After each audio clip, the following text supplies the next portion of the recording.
नमस्कार, मैं हूं रविंद्र जैन और आप देखना शुरू कर चुके हैं सबकी खबर।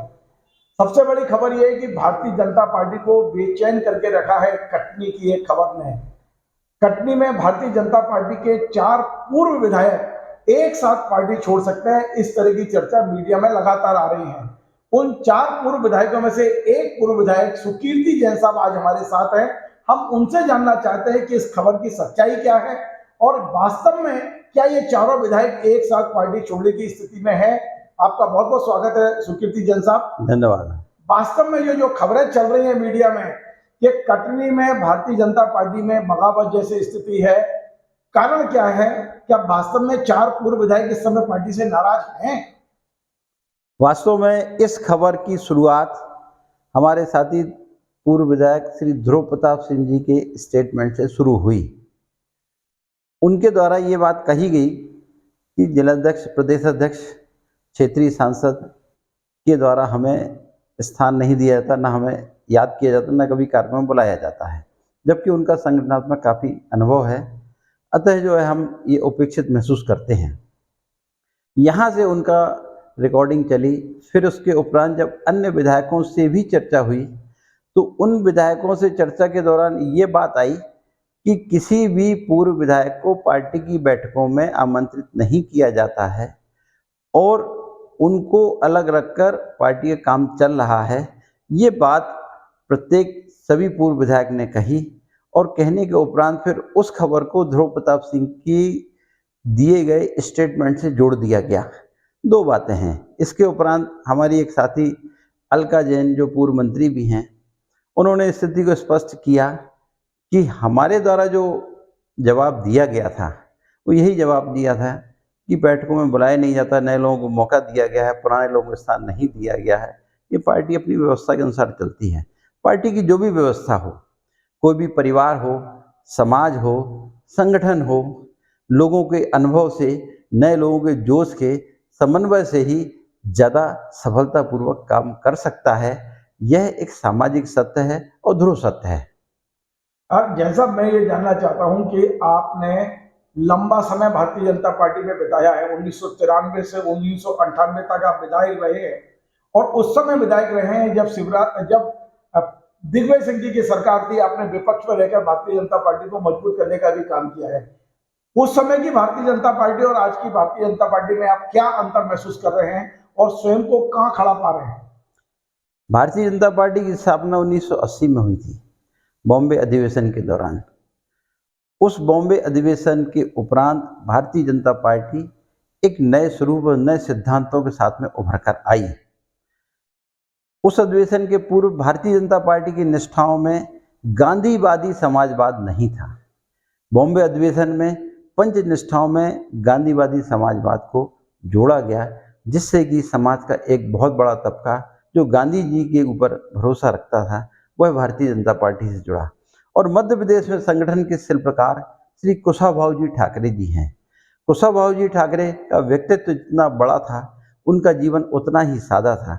एक प्रसंग के रूप में संक्षेप में बताना चाहता हूँ कि एक बार कटनी के दौरे के दौरान मेरे घर पर ही निवास करते थे, क्योंकि उनकी शैली थी, भोजन शैली जैन समाज से मिलती जुलती थी, तो अक्सर जैन परिवारों में ही रुकना पसंद करते थे।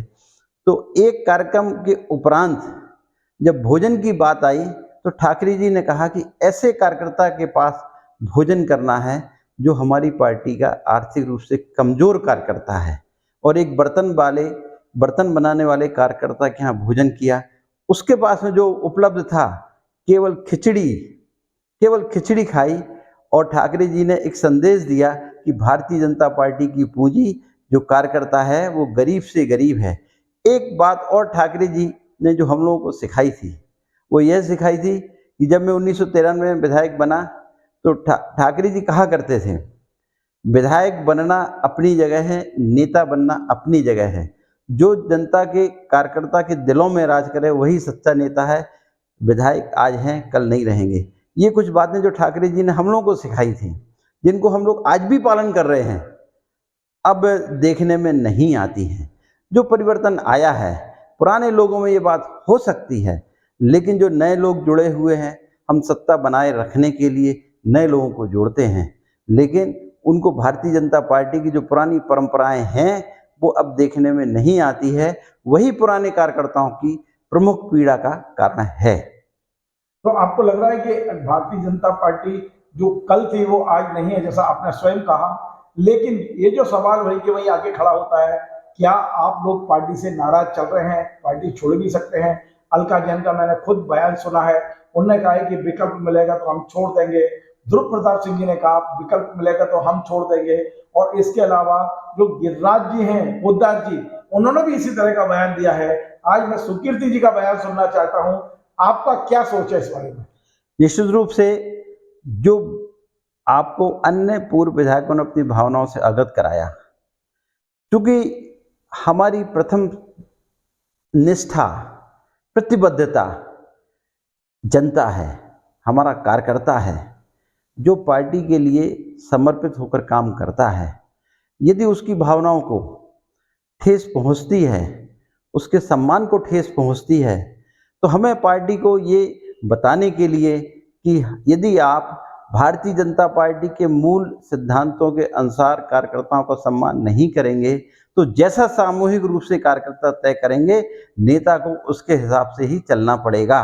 सुकीर्ति जी, घुमा फिरा के नहीं, सीधा सवाल पूछ रहा हूं। संजय पाठक जी कटनी में बड़े नेता है भारतीय जनता पार्टी के, और ये माना जाता है कि आज कटनी का कोई मुख्यमंत्री है तो संजय पाठक है।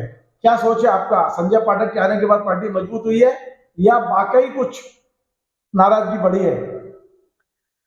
संजय पाठक के कटनी में आने के बाद, विधायक बनने के बाद, पार्टी में एक कांग्रेस से आया हुआ तबका, उसका प्रभाव बढ़ा है। और उसके प्रभाव बढ़ने से जो भारतीय जनता पार्टी का मूल कार्यकर्ता है, उसको अपनी उपेक्षा की पीड़ा महसूस होती है। और पार्टी नेतृत्व को इस बात को देखना चाहिए कि नए जुड़े लोग और पुराने लोगों के बीच में एक बेहतर तालमेल है, तो पार्टी संयुक्त रूप से मजबूती से आगे बढ़ेगी और जनता को भी संतुष्ट कर सकेगी। देखिए, अब संजय को आए हुए 5 साल से ज्यादा हो गए हैं। संजय पाठक क्या बाकी अभी भी दूध में शक्कर की तरह नहीं मिल पाए हैं, या जो समन्वय है वो पार्टी नहीं कर पाई है? और आपको लगता है कि अब आज आप यदि टीवी चैनल पे बोल रहे हैं तो उससे पार्टी को कुछ सीख मिलेगी, वो कर पाएंगे आगे? मैं पार्टी को सीख देने के योग्य तो नहीं हूँ, लेकिन मैं एक पार्टी के लिए संदेश वाहक जरूर बनूंगा मैं, कि संजय पाठक जी यदि भारतीय जनता पार्टी में आए हैं, वो अपनी तरह से जो भी प्रयास करते हैं, वो प्रयास उनके लिए संतोषजनक हो सकता है। लेकिन भारतीय जनता पार्टी की जो कार्यकर्ता है, मूल कार्यकर्ता हैं, पुराने कार्यकर्ता हैं, निश्चित रूप से उन्हें कोई नहीं चाहिए, उन्हें कोई पद नहीं चाहिए, उन्हें कोई विधायक नहीं बनना, उन्हें कोई पार्षद भी नहीं बनना, कोई अनिवार्य नहीं। हजारों ऐसे कार्यकर्ता हैं, यदि उनको समुचित महत्व मिलेगा, चाहे कटनी का संगठनात्मक नेतृत्व कोई भी करे, भारतीय जनता पार्टी प्रदेश नेतृत्व को, स्थानीय नेतृत्व को इस बात के लिए स्पष्ट इंगित करना चाहिए कि नए और पुराने के बीच में समन्वय स्थापित किया जावे। यदि समन्वय स्थापित नहीं होता है तो पुराना कार्यकर्ता अपने आप को उपेक्षित महसूस करके या तो वह शांत बैठ जाएगा या फिर कुछ विकल्प सोचने लग सकता है। पार्टी को इस मामले में जरूर विचार करना चाहिए। आखिर पार्टी है तो सब है, पार्टी नहीं है तो कोई कुछ नहीं है। आप कारण बता सकते हैं संजय पाठक आखिर बीजेपी में आए क्यों? क्योंकि अभी एक खबर ये भी इंदौर से हमने सुनी, भवर सिंह जी ने साफ साफ कहा कि सिंधिया के जब लोग आए हैं तो खुल के दुकान खोलकर बैठे हैं, भ्रष्टाचार चरम पर पहुंचा दिया है। कटनी का क्या माहौल है? जहाँ तक भ्रष्टाचार की बात है, सरकारी स्तर पर ये सरकार को देखने की जिम्मेदारी है। अरे नेता के रूप में आपका क्या सोच है? आज कटनी में क्या स्थिति है? भ्रष्टाचार आपने कंट्रोल किया हुआ है या ये जनता इस वक्त दुखी है भ्रष्टाचार से? जनता भ्रष्टाचार से पीड़ित जरूर है, लेकिन इसके लिए मैं केवल संजय पाठक को दोषी नहीं मानता।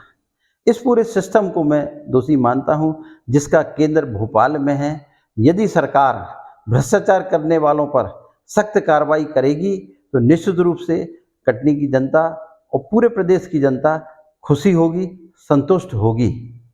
सुकीर्ति जी, एक बड़ा तीखा सवाल और सीधा सवाल वो ये है कि संजय पाठक जी वहाँ हैं, बड़े नेता हैं, अपने आप को मुख्यमंत्री से कम नहीं मानते, कम से कम कटनी के मुख्यमंत्री तो वो है।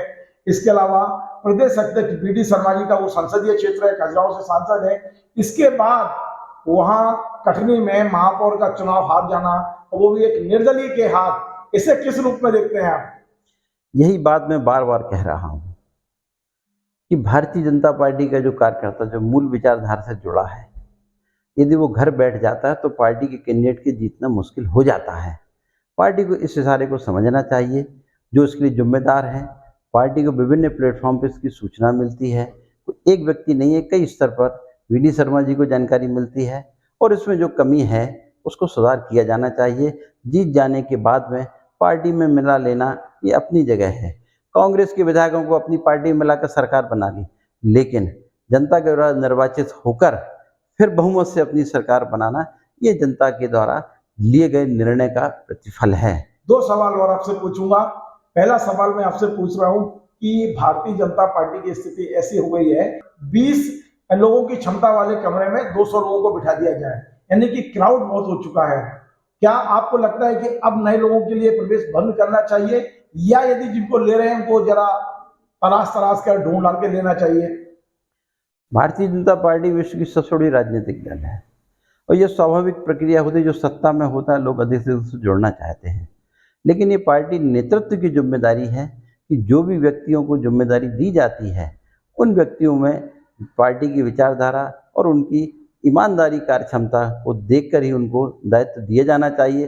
साधारण सदस्य के रूप में किसी को भी जोड़ने से हम रोक नहीं सकते हैं, लेकिन दायित्व देने में, कार्य कराने में चयन तो हमारे हाथ में है। जो बेहतर ढंग से हम कर सकेंगे तो निश्चित रूप से ऐसे लोग जो पार्टी को स्वार्थ की दृष्टि से आए हैं, वो अवसर का लाभ नहीं उठा पाएंगे और ईमानदारी से काम करने वाले लोग पार्टी के माध्यम से जनता की सेवा कर सकेंगे। संक्षेप में पूछ रहा हूं, भारतीय जनता पार्टी की दिशा के बारे में, जो वर्तमान दिशा है, आपको लगता है कि 2023 में पार्टी को बहुमत मिल रहा है?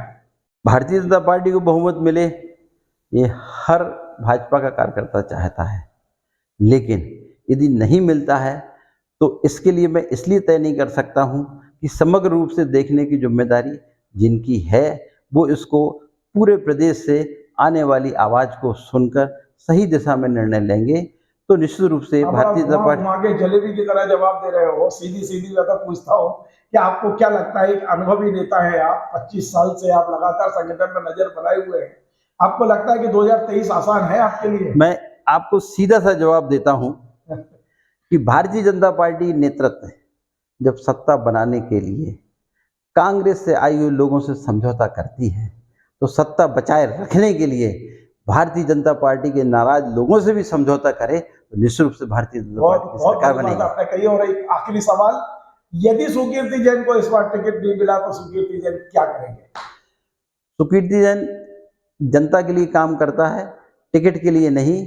जनता का जैसा इशारा होगा, जनता की जैसी मंशा होगी, मैं उस दिशा में ही जाऊंगा, ये मेरा संकल्प है। जनता ने कहा कि नहीं, चुनाव में उतरिए तो उतरेंगे। निश्चित रूप से इस संदेश को मैं पार्टी तक पहुंचाऊंगा। पार्टी दी देती है तो ठीक है, ना जनता का जो निर्णय होगा मैं उसके साथ रहूंगा। चलो, बहुत बहुत धन्यवाद। तो ये थे सुकीर्ति जैन, जिनका साफ साफ कहना है कि पार्टी यदि सत्ता बनाने के लिए विरोधियों से हाथ मिला सकती है तो सत्ता बचाने के लिए अपने लोगों को गले क्यों नहीं लगाती। साफ साफ कहना है कि वो अगले चुनाव में निर्णय जनता के ऊपर छोड़ रहे हैं। यदि भारतीय जनता पार्टी की टिकट नहीं देती है तो जनता का जो फैसला होगा उसे वो स्वीकार करेंगे। आपका बहुत बहुत धन्यवाद सुकीर्ति जी। और हमारा ये कार्यक्रम आपको पसंद आए, आप इसे शेयर करें, लाइक करें, कमेंट करें, और आपसे बार बार निवेदन है हमारे इस चैनल को सब्सक्राइब अवश्य करें। धन्यवाद।